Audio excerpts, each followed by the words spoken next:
Nuestro invitado de hoy en los micrófonos de la SER es Miquel Santiago. Entre los muertos es su último libro publicado que junto con El mentiroso y En plena noche cierran la trilogía Iyumbe. Miquel, bienvenido al programa de Rosa Pasapágina. Hola, muchas gracias por invitarme. Pues gracias a ti por estar aquí y prestarnos un ratito en estas fechas. Claro, nada, faltaría más. Un volantazo en una curva y el coche que se precipita por una ladera empinada. Él gritaba y ella se agarraba al sujetamanos como quien se asegura a un salvavidas pinchado, sin aire. No pueden encontrarlos juntos. Él y ella son amantes. Nerea Arruti, agente de la Ertzaintza, será la encargada del caso. Y la historia comienza, Miquel. En efecto, así comienza la historia. Me encanta el texto que habéis hecho. Sería una gran contra para el libro, la verdad.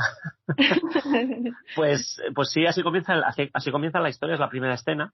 Vemos que Nerea y Kerman tienen este accidente, que son amantes, que se dan cuenta, además, como Nerea es policía, Kerman también está muy relacionado con el mundo del crimen. Bueno, él es forense. Uh-huh. Y ambos saben que si llaman y piden ayuda, pues les van a descubrir, ¿no? Su historia de amor secreto que ellos quieren proteger, porque Kerman está casado, Nerea no, pero Kerman sí, ¿no? Y entonces deciden separarse. Nerea se marcha, es la que no pinta nada allí en realidad, porque no es ni su coche ni su marido. Y Nerea, pues nada, llega a su coche de otra manera, pasa esa noche, al día siguiente intenta comunicarse con él. No lo consigue, llega a comisaría, atiende a ese primer briefing de la mañana en el que se trasladan las noticias que han ocurrido por la noche, y estando allí sentada en esa sala de reuniones, escuchando a sus compañeros, empieza a escuchar algo que le hace entrar en shock. Están hablando de una noticia terrible. Alguien ha muerto en un terrible incendio en el fondo de un barranco, exactamente en el mismo lugar donde ella dejó a Kerman, con un beso, y a un hombre que estaba consciente y a punto de ponerse a llamar al 112. Entonces, ¿qué ha ocurrido, no? Y también, ¿qué va a hacer Nerea al respecto? Porque en ese momento ella podría levantarse y decir, un momento, pero no lo hace. Se queda como procrastinando esta decisión de revelar que ella estaba allí en ese momento, y ya veremos que esta es una primera decisión que va a ser como el principio de una gran bola de nieve para Nerea Arruti. Va a ir creciendo. Tiene que mentir y romper todas las reglas, ¿no? Con arreglo a su profesión, como bien dices. En efecto, Nerea, uno de los grandes conflictos de la historia, una de las grandes tracciones, vamos a decir, para el lector, es ver a una mujer que en realidad ama su trabajo, ella está enamoradísima de este trabajo y de este mundo reglamentado, formal, predecible, que es, hasta cierto punto la policía, y ella va a tener que traicionarlo, ¿no? Internamente, para ella va a ser un dolor, una cuestión continua durante toda la novela, un dilema, pero ya veremos que lentamente se va dando cuenta de que ya no le queda nada más que correr hacia adelante, ¿no? Uh-huh. Así es. Cuando empiece a descubrir lo que hay detrás de esta muerte, realmente quiero decir, ¿no? Cuando empiece a hurgar y se dé cuenta de que no le quedan muchas más salidas. Descanse en paz es la forma en la que damos el pésame. Nos congraciamos con el doliente. Pero es una frase que siempre utilizamos, pero es verdad que se da por hecho que evidentemente el muerto descansa, y sobre todo en paz, dejando en vida pues tristeza, y dejando seguramente secretos, y dejando cosas que posiblemente nunca se descubran, ¿no? Pero los muertos a veces nos dan prueba de que algo no encaja. Y en esta historia de Entre los muertos hay algunos que no lo van a hacer nunca, no van a descansar en paz hasta que no se les haga justicia. En efecto, de entrada estoy muy de acuerdo, pero no tanto, o sea, sí que el hombre, la esencia que muere, descansa, pero nos traslada a nosotros sus cuentas pendientes, ¿no? Muchas veces, ¿no? Cuando alguien muere y quedan cosas pendientes a su alrededor, somos nosotros, ¿no? Los que tenemos que cerrar ese capítulo. Entonces, en esta historia hay dos muertos concretamente, que tienen cuentas pendientes, que no descansan en paz, ¿no? Como dice un poco el claim del libro. De entrada, a Nerea no le encaja nada la muerte de Kerman.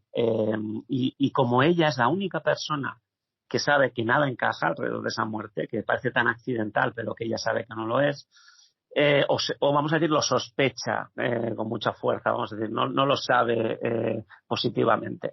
Entonces, esta es la primera cuenta pendiente que la tiene que arreglar un vivo, ¿no? Que es Nerea, que es decir, bueno, ¿aquí qué pasó?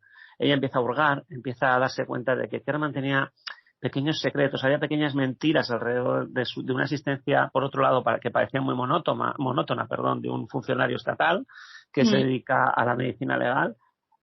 Pues no, había cosas, ¿no? Y entonces ella empieza a hurgar y se da cuenta de que hay un pastel ahí detrás de Kerman. Y que este pastel, además, le lleva a través de la historia, a través de los años, allí en Illumbe, en el pequeño pueblito donde sucede todo, a la muerte de un chico, ¿no? No puedo contar mucho más porque yo me enrollo y a veces casi os cuento la mitad del libro, pero este otro chico también tiene muchas cuentas pendientes y hay gente que quiere cerrarlas por él. Hay vivos que arrastran sus propios fantasmas también. En efecto, esta historia va de fantasmas, va de muertos que están muy presentes, que su historia no se ha terminado de contar y que se hace una especie de retrospectiva. Siempre en las historias de Illumbe, además, yo me he dado cuenta al terminar Entre los muertos que hay una mecánica parecida en la que parte de la historia se trata de reconstruir la vida de un muerto, de entender quién era y cómo, o qué razones había para matarle en este caso, ¿no? Y es parte del libro, ¿no? Vamos a conocer a Kerman, vamos a echar hacia atrás, también vamos a conocer a Ruti, vamos a ver que tenían una relación desde hace muchísimos años porque coincidieron en un colegio allí en Illumbe. Este colegio y los compañeros también van a tener mucha relación con las preguntas y lo que va a investigar a Ruti, lo que va a intentar reconstruir alrededor de Kerman y quién era él y quién era el hombre. Y además tenemos esta segunda persona que no quiero dar muchos más detalles porque los lectores y las lectoras lo van a encontrar y no quiero fastidiarle a nadie la lectura, pero que también es un personaje súper interesante con una historia muy curiosa alrededor de una casa y de un, vamos a decir, un episodio de movilidad social descendente, vamos a decir, unas personas que fueron expulsadas del paraíso, vamos a decirlo así. Sí. Hay una sombra también que nos acompaña todo el rato, ¿no? El cuervo, simbolizado por el cuervo. Exactamente. Tenemos como este personaje que empieza a aparecer al principio de la novela de una manera casi lateral, porque vemos que Nerea, además de este misterio que se le plantea en las narices, que le afecta totalmente en su vida personal, ella sigue trabajando, es policía, ¿no? Y hay un caso en activo, una cosa que están haciendo en ese momento, que lentamente empieza a dar muestras de que está relacionado con lo que ha ocurrido en ese barranco con este hombre, con Kerman, ¿no? Sorprendentemente relacionado, de una manera además que Nerea ella misma tarda mucho en unir las piezas. Y todo el nexo de ambas historias es Belea. Belea es una palabra en euskera que significa cuervo. Es el apodo, el sobrenombre de alguien que nadie conoce, de un villano, una especie de leyenda urbana en la Baja Estofa, en el Ampa de la costa y de Vizcaya, que parece que está relacionado con ambas cosas. Y este va a ser el propósito final, cuando Nerea de alguna manera se dé cuenta de que no le queda más que correr hacia adelante. La dirección va a ser revelar la identidad de Belea. Hablas de diferencias de clases sociales, de una mansión con vistas que se pierden, lo describes así, en el infinito del mar Cantábrico, un lugar en el que ver y un lugar, digo yo, donde ocultarse. Sí, bueno, el paisaje juega su papel. Para mí es, vamos a decir, el telón. Es un telón, es un color, es una tonalidad de toda la historia, las montañas, la bruma, el mar, la luz tenue, las galernas, las tormentas que llegan en el momento exacto. Sí.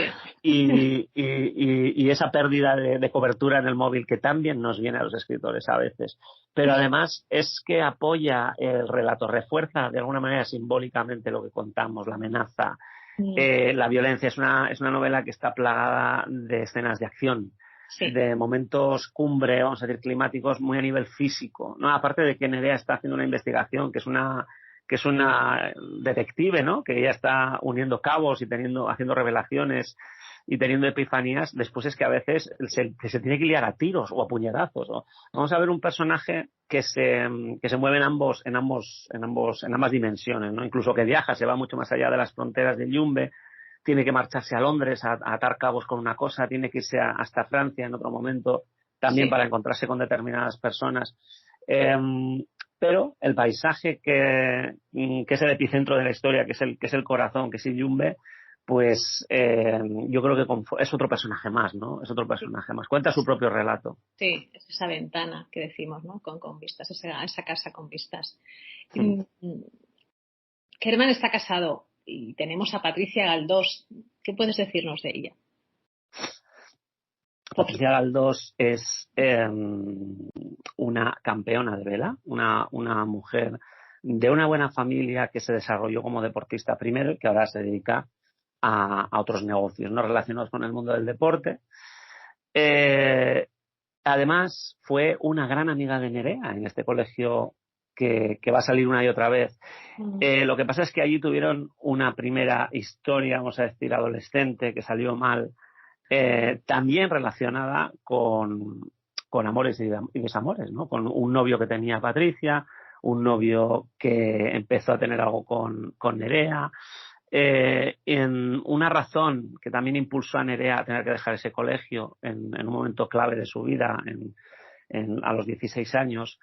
Y para Nerea, pues esto es un embrollo que se dimensiona todavía más, ¿no? A través de esta relación infantil, porque ella está enrollada con el marido de Patricia. Entonces, es como una historia que se repite, ¿no? Desde los 16 hasta los 30 y tantos. De pronto Nerea se encuentra otra vez metida en líos con los hombres de Patricia. Y bueno, pues esto es una de las grandes razones que veremos que son importantes para que Nerea tome las decisiones que toma, ¿no? Se da cuenta de que no puede hablar, ¿no? De que tiene el pico cerrado. Ella es una buena tía, está intentando defender la reputación de Kerman, pero también está intentando defenderse a sí misma de algo que le ocurrió en el pasado y que fue terrible para ella, ¿no? Hablas también de historias de relaciones, no solamente de matrimonio, de esta relación que mantienen los dos previo al accidente, y también relaciones de madre e hijo. Muy interesante también en esta historia, sin poder decir mucho.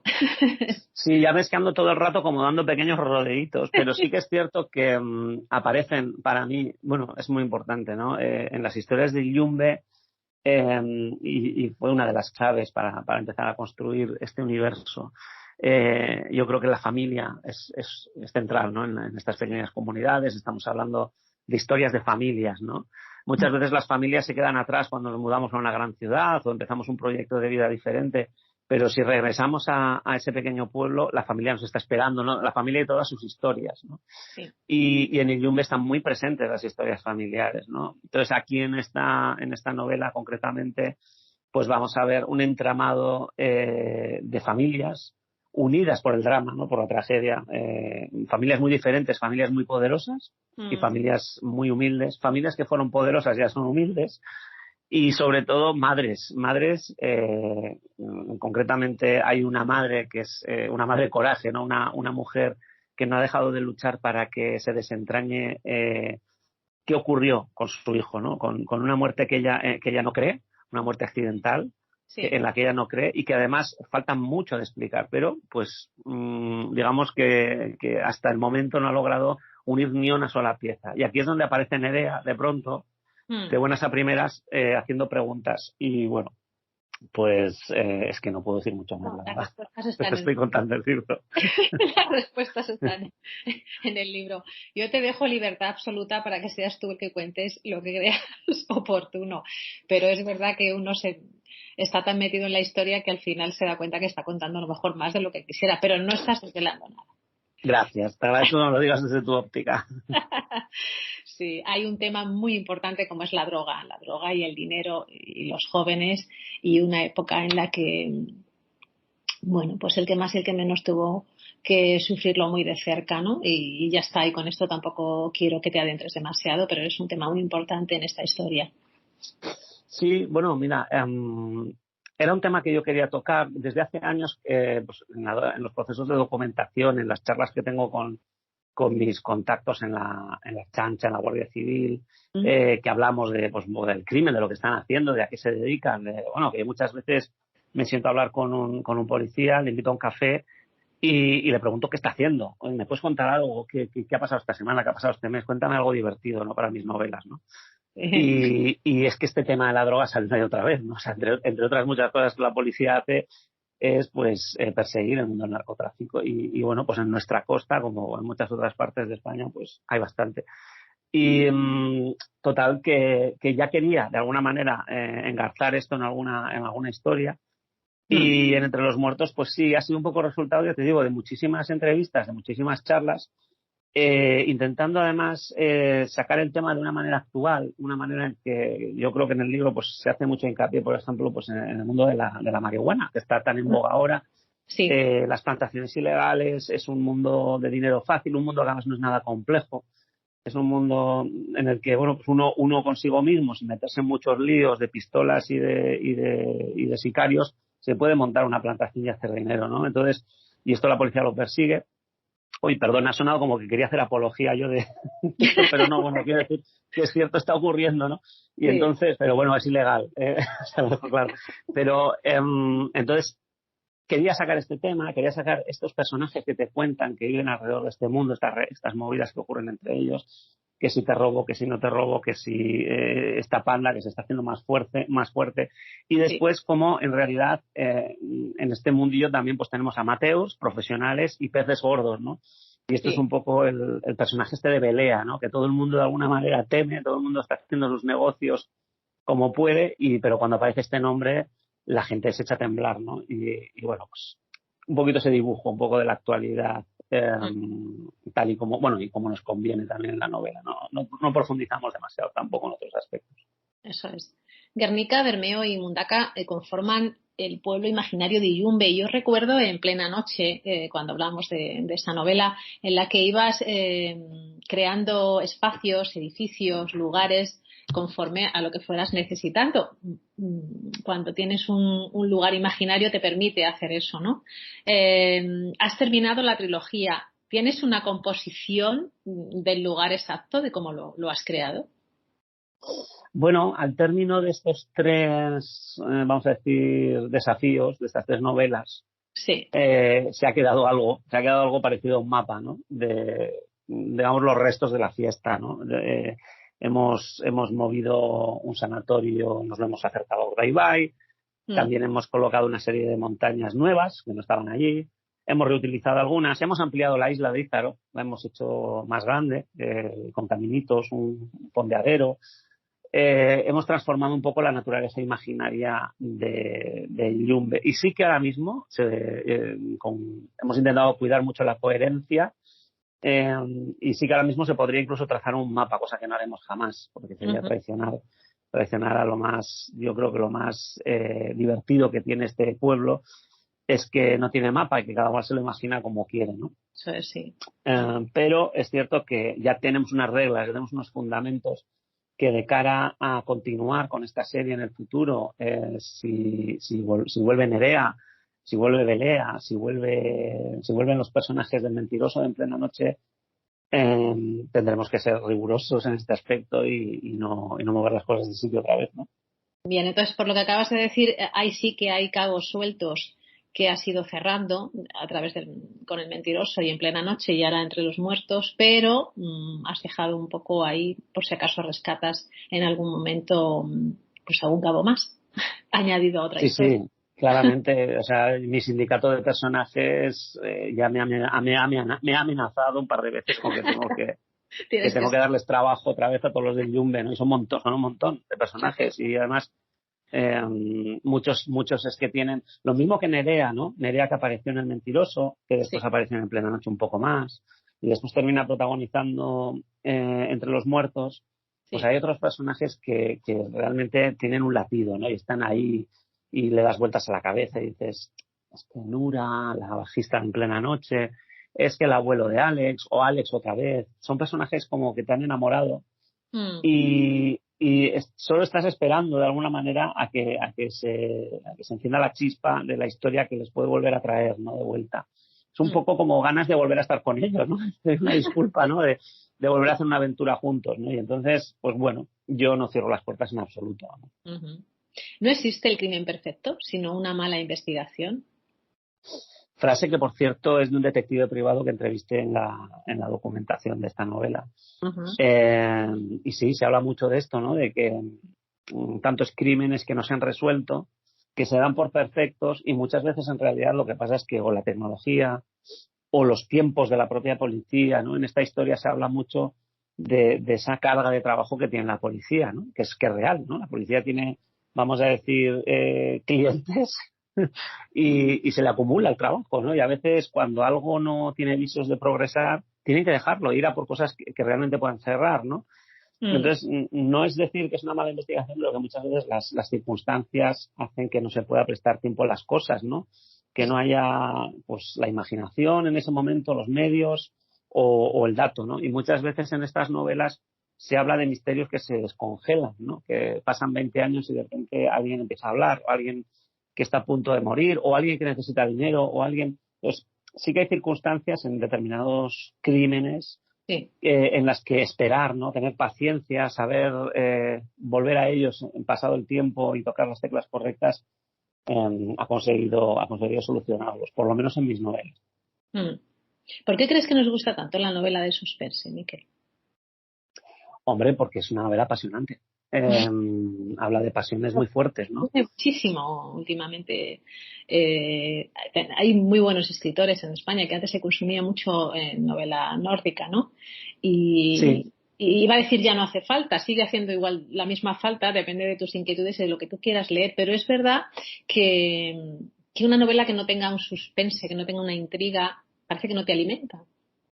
Bueno, mira, yo te diré que todas las historias buenas Mm. tienen su parte de intriga. De hecho, todas las historias buenas tienen su amenaza, su muerte. Incluso una novela romántica, hay Tiene. mucho en juego, hay mucho en juego. Nos estamos jugando el amor de nuestra vida, nos estamos jugando morir psicológicamente si no alcanzamos a esa media naranja que encontramos de pronto un día al azar y tenemos que perseguirla. Es casi como un thriller, incluso una. Entonces, Mm. todo esto es épica, ¿no? Es la historia más antigua del mundo. Incluso Jesús, cuando tuvo que abandonar corriendo, a prisa de corriendo sus padres, porque Herodes iba a cargar. Eso es puro suspense, es todo intriga, ¿no? Son historias, todas las historias tienen esta fuerza atractora que nos interesan, los personajes, la amenaza sobre sus vidas, sobre sus almas, ¿no? Sí. Y este género ha estado ahí siempre, desde la época de la Biblia. Pero yo es cierto, al hilo de lo que decías de los autores españoles, que Sí. ha sido un género que antes te encontrabas pues en el mundo anglosajón, ¿no? Pues desde Agatha Christie, Sherlock Holmes, después autores más de estos últimos 30 años, vamos a decir, que si Mm. John le Carré, novelas de espías, novelas de misterio. Eh, Lentamente después tuvimos como este refresco de los escandinavos que vinieron en masa y que traían cosas buenísimas, nuevas ideas, nuevos ángulos para contar historias. Sí. Y yo creo que ahora es nuestro turno. Yo creo que ahora efectivamente nosotros estamos aportando el ángulo que más apetece, Mm. que es, yo creo que con muchísima calidad, darle este nuevo aire que la gente decodifica muy bien, porque las historias ocurren en Madrid, en Galicia, en Bilbao. Entonces la gente de aquí conoce esos lugares porque viaja. Mm. Todo está traído también a nuestro mundo a nivel un poco más socioeconómico, lo entendemos mejor, ciertas cosas, ¿no? Y bueno, pues esta es la nueva, vamos a decir, la nueva moda, la nueva onda, que es leerlo de aquí. Y desde luego los escritores de aquí estamos encantados, ¿no? De eso, pero hay que seguir leyendo de todo. Quién sabe lo que pasará, quién será el nuevo hervor, ¿no? O el nuevo sabor dentro de unos años, no lo sabemos, es imposible de predecir. Sí. Pero mientras tanto, yo creo que lo que hemos conseguido poniendo los lectores y los escritores esto de moda es que la calidad suba muchísimo, que es lo que ocurre en estos casos siempre, ¿no? En el momento que hay mercado y hay interés, el Sí. talento se abre camino y la calidad de las historias sube muchísimo. Entonces yo creo que ahora pues podemos estar muy satisfechos de lo que estamos produciendo aquí en España, en este género. Mm. Voy a leer una cosa tuya que me gustó mucho para cerrar. Dice, hay algo puro y terrorífico en adentrarse en la naturaleza por la noche. La sensación de que estás sola con las estrellas, con el mar, con la luna, y que por un instante todo te pertenece, con toda su belleza y todo su peligro. Y ahí Pues dejamos sí, Qué bien lo has leído, qué bien lo has leído. Me ha dado hasta un escalofrío. No, pues mira, yo lo opino. No sé, hay algunas cosas como nadar, ¿no? Por la noche, que son peligrosas, ¿no? Mm, Nadar en el mar o irse a un bosque, ¿no? Con un frontal en la noche, ¿no? Que desde luego son momentos muy especiales. Estar tú solo en un espacio natural. Que no te voy a decir que estás en la punta del monte, ¿eh? En el bosque más chiquitín que tengas al lado de casa, ya sí, en sí mismo es algo, es toda una experiencia. Yo, con todo el cuidado del mundo, la recomiendo. sí. Es una experiencia muy, muy, muy personal estar a solas en un paisaje natural. Estoy de acuerdo contigo. Yo creo que por eso cuando lo leí dije esto tengo que anotármelo porque es verdad, es que la sensación que tienes, la adrenalina, no sé, es una sensación indescriptible, una sensación que tienen que vivir. Correcto, es entre una cosa entre el miedo y el Sí, placer, no sabría eh, definirlo. eso es. Pues un placer, Miquel. Leer Entre los muertos, la portada ya dice mucho. Y nada, muchas gracias por tu tiempo y por escribir estas historias. Pues un gran placer estar aquí y gracias a vosotros por hablar con nosotros, con los escritores y sacar a la luz estos libros y conseguir que entre todos el mercado funcione. Pues claro que sí. Pues un abrazo, Miquel. Un abrazo, sí. Hasta luego. Hasta luego.